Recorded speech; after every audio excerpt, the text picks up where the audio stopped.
One of the things we learned in the Commonwealth group is that authenticity is contagious.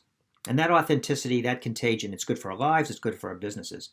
And in this short clip from Stephanie Terry, one of our Commonwealth members and also one of the founding members of our Web Squared program for entrepreneurs of color, you get a sense of that authenticity and also how it can be when we get in touch with our own life history, with what's most important to us. We have the courage to bring that out in our story and through our offerings in the marketplace. We when I left my husband, I was working a minimum wage job at a bakery, making $7 an hour, and I experienced homelessness for about 2 years. Um, I have a wonderful family, but I had a lot of pride back then, and I didn't want anyone to know I was going through a divorce. Um, so I took my children through and myself through some really difficult circumstances, living in and out of homeless shelters. But in one of those shelters, that's when I realized I learned I was a community organizer because it was such a bad shelter. It was terrible. And I started to complain. And the director said, "Well, why don't you help us get some money?" And I was like, "I'm in the damn shelter."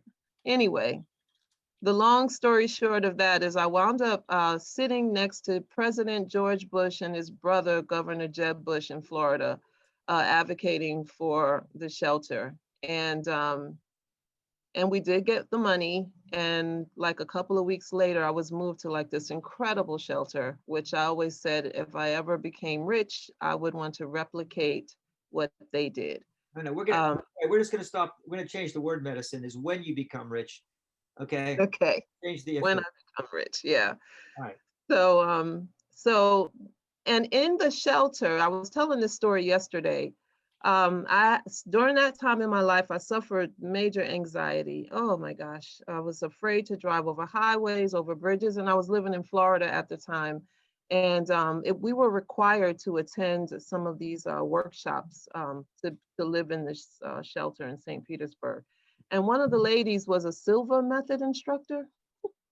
And so she was sharing this method about like mind control and going, like learning how to slow down your brain waves to control your emotions. And so, anyway, because I didn't have anything to lose and I didn't have any other tools, I started to use this driving over bridges, and it worked. And so I got interested in the Silva method. And those are one of the I have been blessed by many amazing human beings in my life that have just gifted me with all types of wisdom, um, bailouts, food. Like I've just been blessed, so blessed.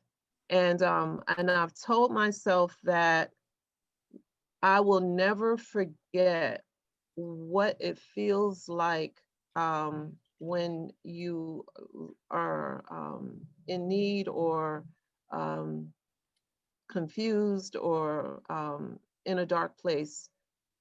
Because I always wanted to grow my compassion and my ability to help provide, like to give, to give. I wanted to be like an apple tree, like so whoever needs, they can just pick, right?